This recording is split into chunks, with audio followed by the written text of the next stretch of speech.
the birth of orthodoxy and institutionalization, because we were we got discussing in our Patreon meetup. Oh, by the way, those of you that do want to sign up to that, just go to Patreon and it gives you different tiers and you can connect. I did make a post. In fact, I'll make a separate statement about this at the end, about people when they want to connect and they want, because it's difficult, on these other social media, you can't really give that time. So you have that option in Patreon. You can have one-to-one discussions. You can book yourself in. Okay, now look, on our Patreon meetup, we got chatting on the group meetup, and we were just talking, and we ended up speaking about these issues. And then one of them did say that, have you discussed this in your meeting with MALM? And I did say, look, you know what? I'll do it again, inshallah. I'm sure I have in the past, but I'll kind of expand on this slightly. So orthodoxy, that it's I think it's very interesting to kind of examine orthodoxy. So orthodoxy is, well, people would understand it as saying, well, it's the correct belief, but it's not just the correct belief. It's like saying the belief that has been deemed correct. Okay. Now, that's interesting because when you say, well, deemed correct, institutions come into play and power comes into play. So it's very fascinating. Like,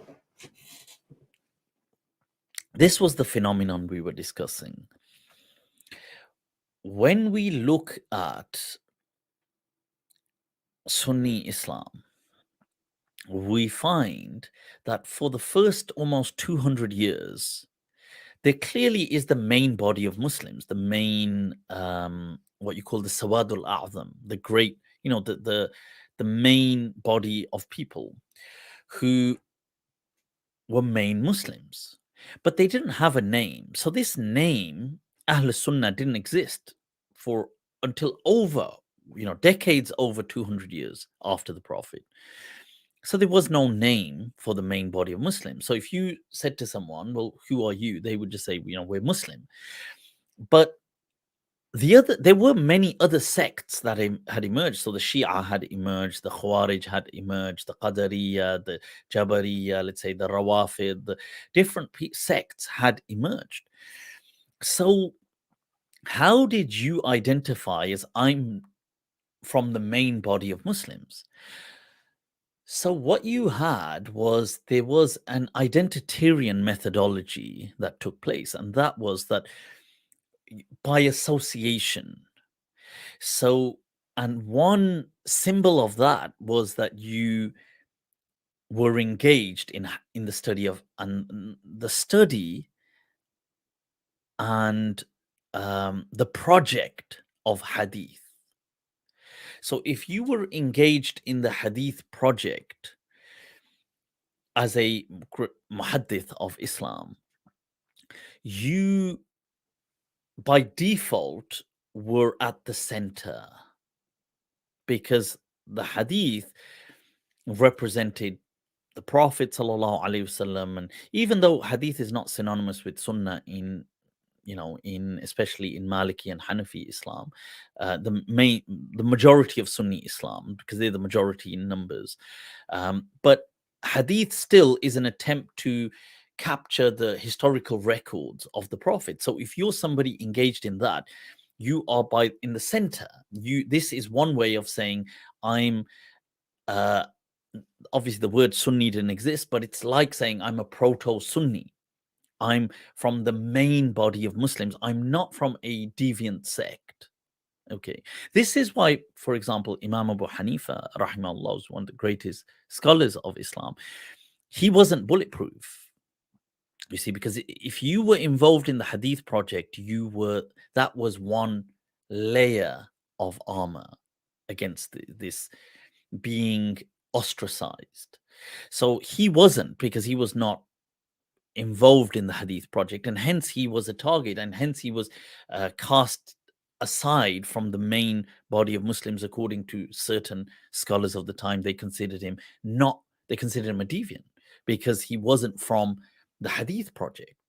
So, because if you think of it, Imam Abu Hanifa, who was involved in reason and he used logic and reason, voice of reason to, and he and compassion as a key tool to instrumentalize the Sharia. His views, which are Imam Malik holds many similar, if not some more outstretched views. But why was Imam Malik never cast aside or ostracized? Because he was Amir al-Mu'mineen fil Hadith. He was not only well involved in the Hadith project, he was a don of the sciences of Hadith. So, in many ways, he was then untouchable. So, okay, so you've got this. The other way that people had this understanding for at least the first 200 years of Islam was they identified the in-group by it's an apophatic. It's by an apophatic methodology. You know what? Let me bring this up. Right. So,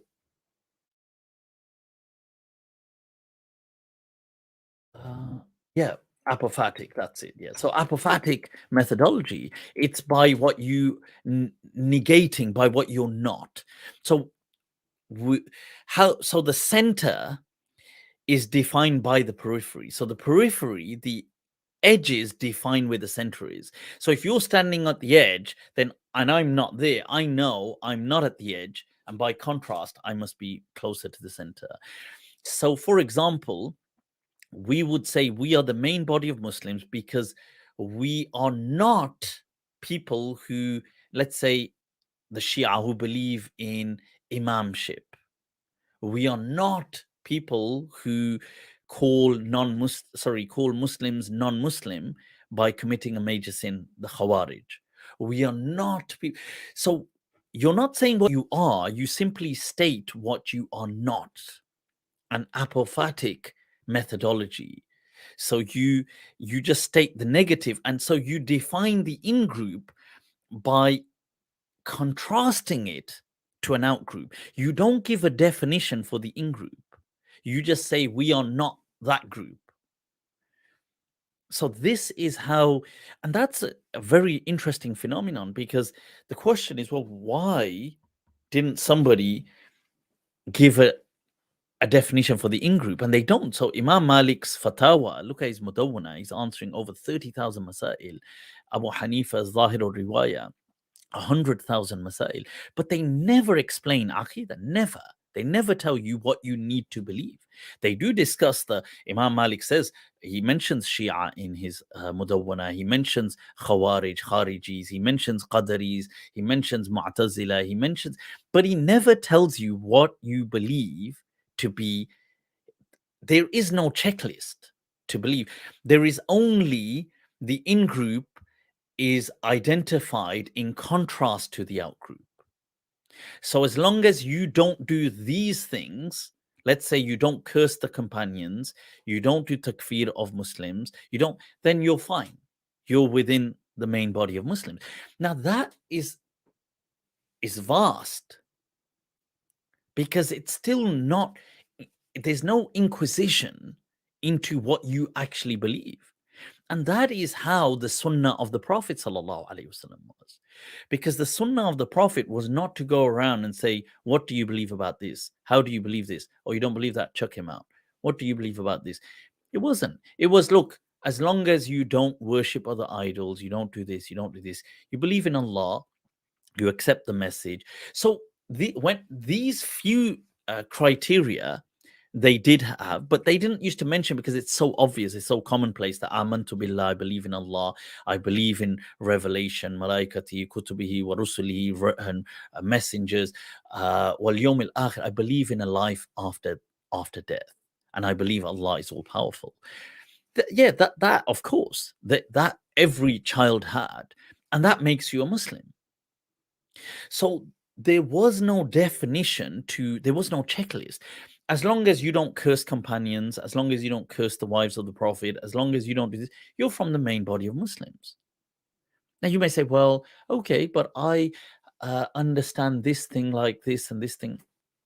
Well, nobody is checking. Nobody's there to check that. This is your, and in this way, Iman is in its natural fitra state. So, and this is the lifetime of the Salaf. The Salaf are the Sahaba, the Tabi'in, Atba'u Tabi'in. That's it. In their lifetime, this is how Islam was. So in Imam Malik's lifetime, there was no such thing as to be a Sunni. You need this, apart from saying, I believe in Allah, in revelation, and the messengers and life after death. There was nothing like that. That they didn't even say because it was so obvious. Everybody, every Muslim accepted that. So that's just an obvious. So now what happens is after the 200s, decades into it, and it's disputable, where does it originate? In my research, I feel this originates, the birth of this is with the khalqul Quran mas'ala, the creation of the Quran mas'ala. That is the premise and the pretext which gives rise to the opportunity to now structuralize and forge orthodoxy. That we can now, because this mas'ala of khalqul Quran is the first mas'ala in which scholars take a stance. I mean, and by the way, there was no precedence in this because it doesn't really make sense that there were precedents. I know people tried to say there was precedence. It's really all fabricated. That this was a new mas'ala. Nobody was discussing this mas'ala before. This is why they struggled with it, because if they didn't struggle, they would have just said, look, we're just following what everybody else believed. Why are you picking on us? The issue was there was no precedent in this mas'ala. So, people try to say Imam Malik said this, that, oh, the Quran isn't created. All these things aren't made up. They didn't even discuss this. This was not even a discussion. It's like saying, Isaac Newton was discussing quantum physics. Look, he's got a quote saying quantum. That they weren't. Or here, Albert Einstein is discussing the iPhone, and he's got the iPhone 13. He's got a comment on it. That's fabricated. That didn't happen at that time. They weren't discussing these things. So, with this debate, scholars took a stance. Now, that's a different debate in itself, and no point really getting into that debate. But the point was that the first discussion began because when the scholars said that, oh, the Quran is not created, the counter question was, well, okay, so is it God? And you see, they kind of found themselves between a rock and a hard place because, well, it's not. Well, it is God, like it's the speech of God. Saying, okay, well, is the speech of God God? And then this gets confusing because you're like, well, what do I say to that? And so they said, well, right. So they didn't know where to put it because if you say it's not God, then it's created. If you say it is God, but it's not him, then it's with him. Then you've got God and another piece of God thing that is with God. So you've got two gods. So this is philosophically, you're in a wrench. So to get round this, the ulama, they came up with, oh, well, it's an attribute of God. It's a sifa. This is the birth of sifat, by the way. So nobody prior to that had ever used these words in this sense.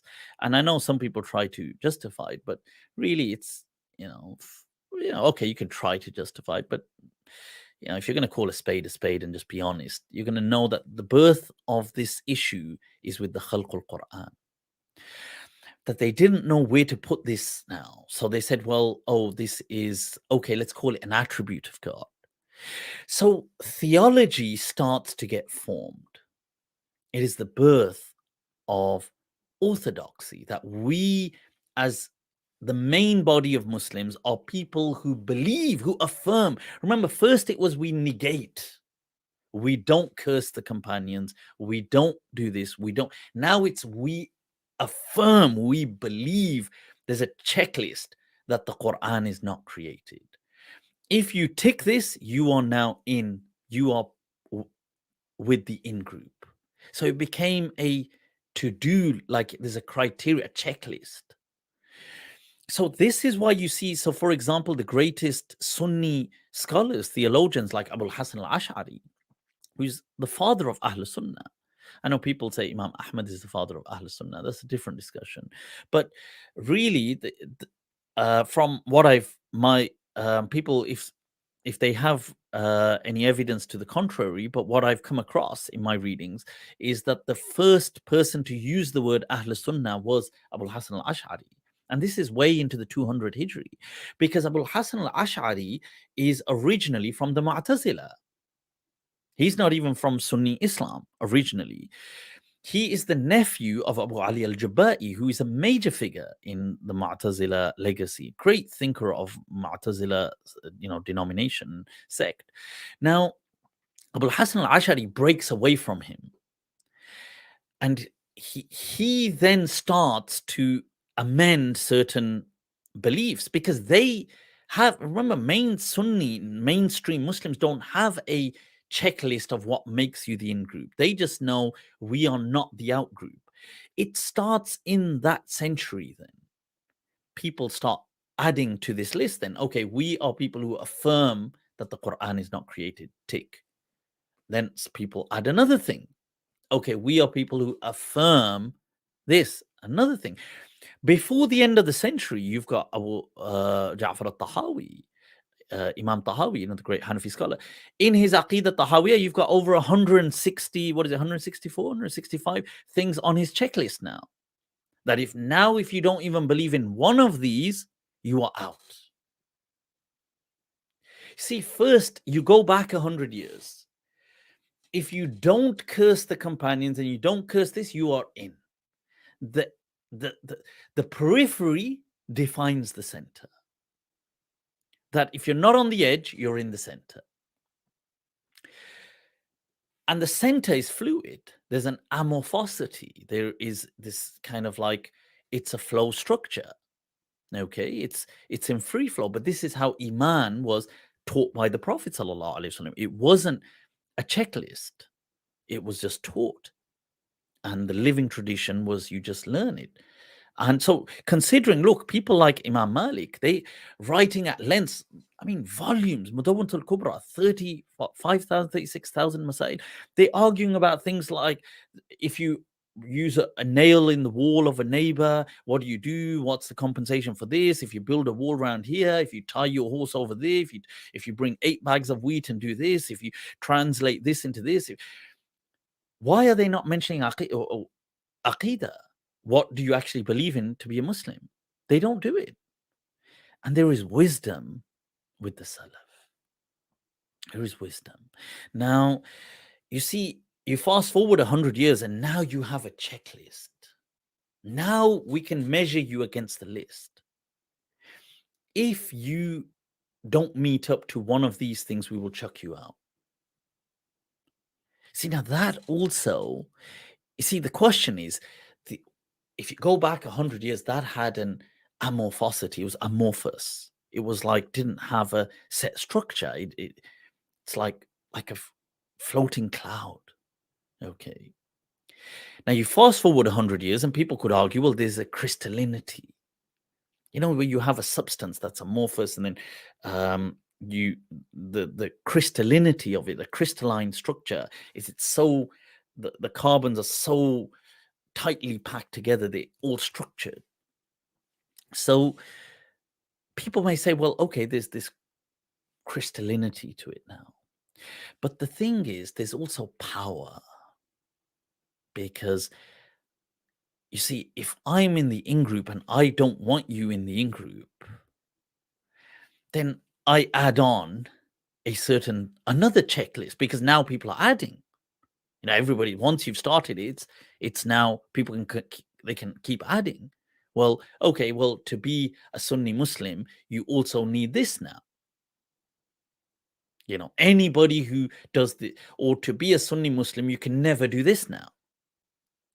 So it's interesting now, and people keep adding. And the adding, maybe they're doing it genuinely. I'm not saying they're disingenuous, but what you can't take away is the human boundedness with power structures. That when insan is in a position of power and you are arguing against, there is always an element of, you see, you're what you're embedding in the structure. So for example, let's say, I'll give you an example. Well, okay, not to expand too much, but let's take a very brief look at the concept of ijma.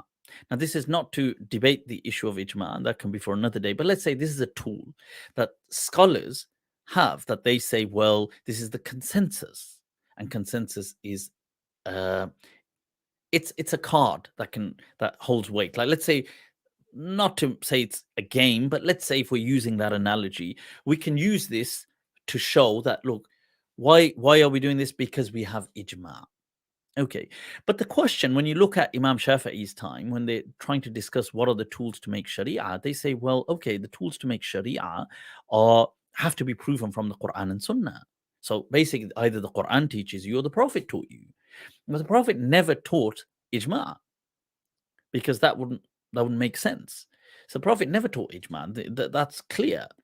So you could say, well, but the scholars, they deduce this, or sorry, they induced this principle by looking at different things. So they looked at things and they came out with this principle, which is fine. There's nothing wrong with that.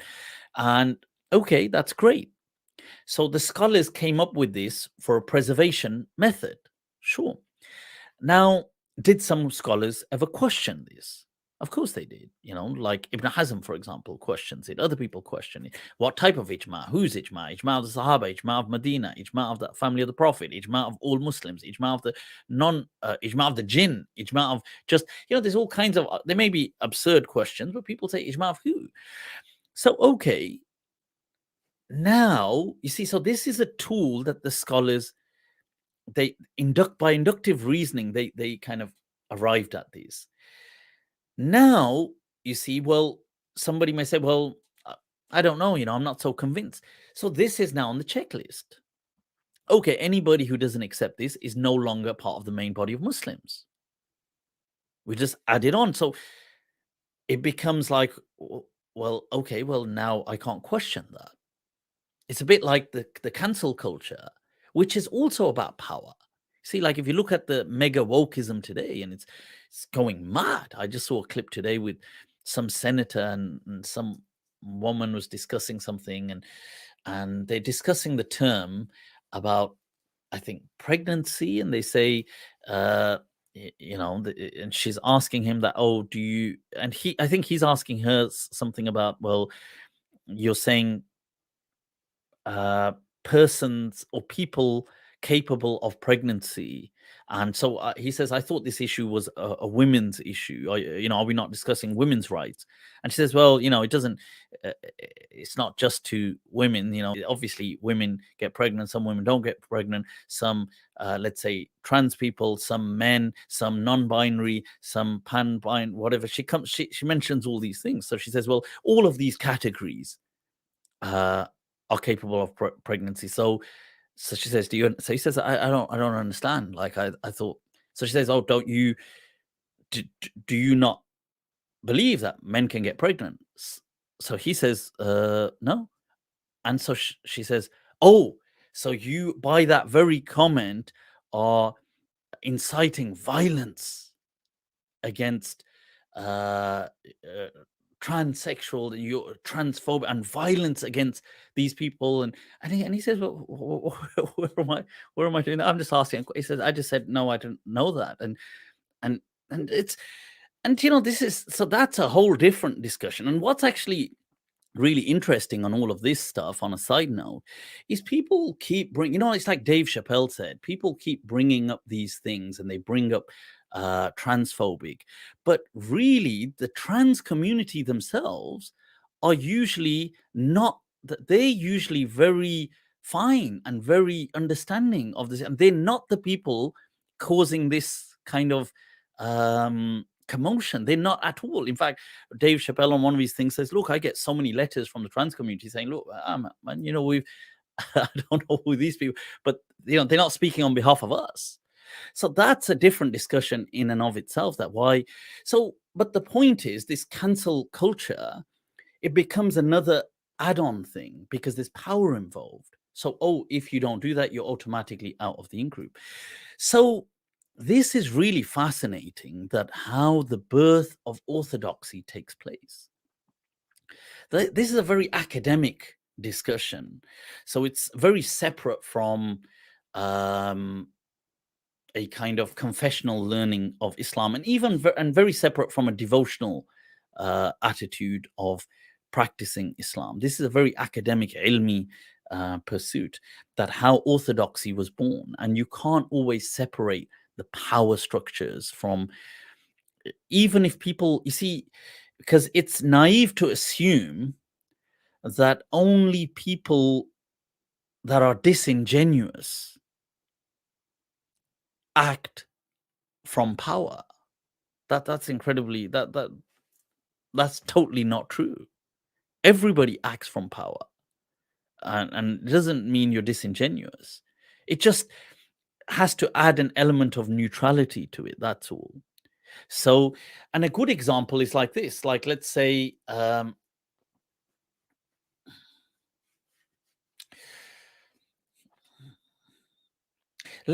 we wanted to, and this is going to go into another discussion.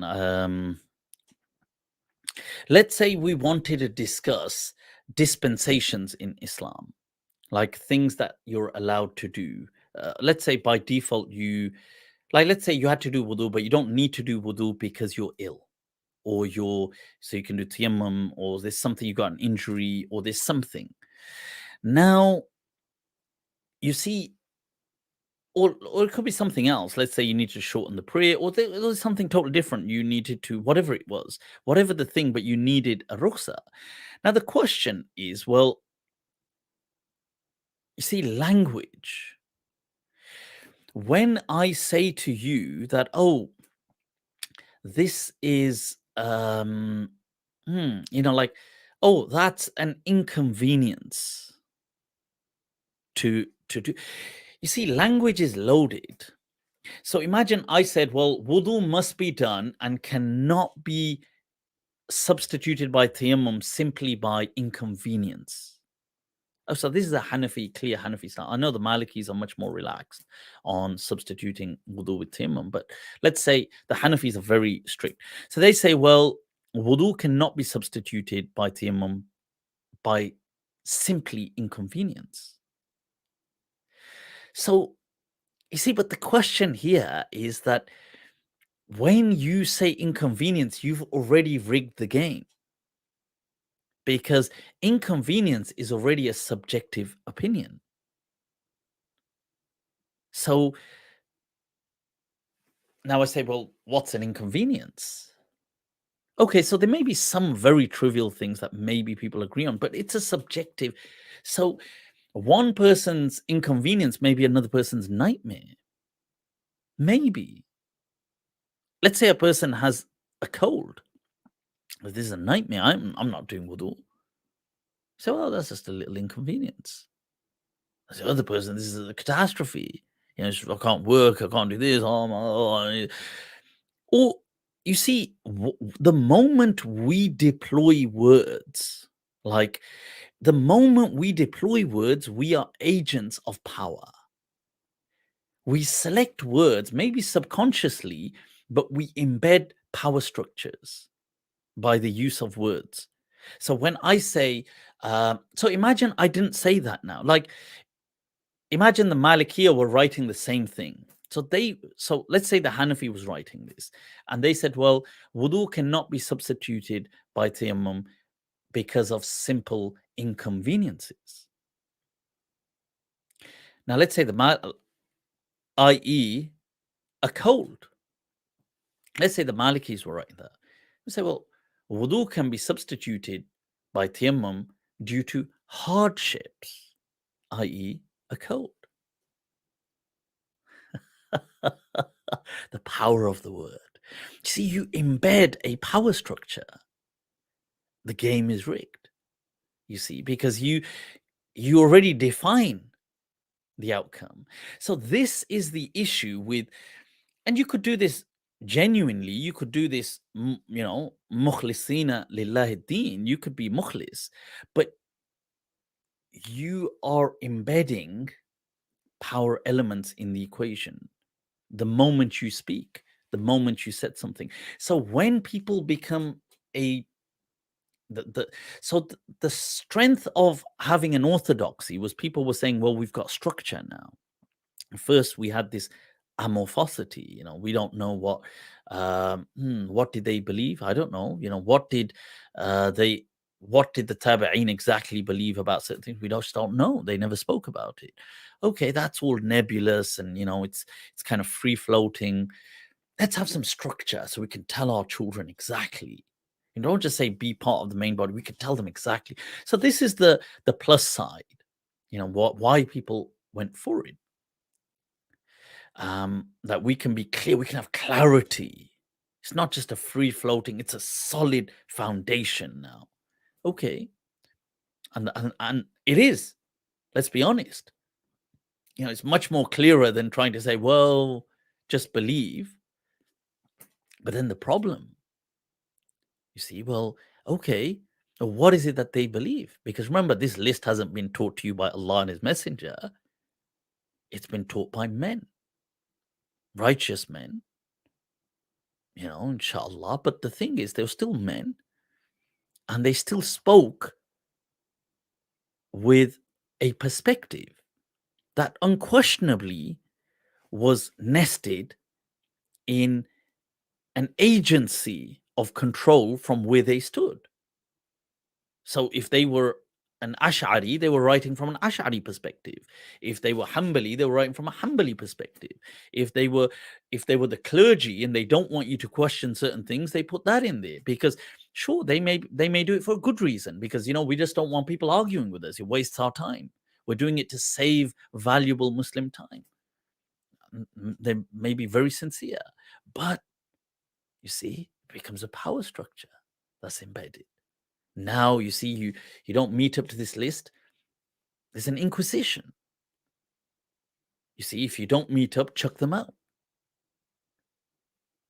So it's really fascinating, just as an anthropological analysis of where all of this originates in our history. We have to kind of sift through it and filter through it and think, wow, okay, I wonder where this came from. Where did this originate? So in my research, a lot of it originates around the Inquisition of the Mehna of the Quran, the creation of the Quran.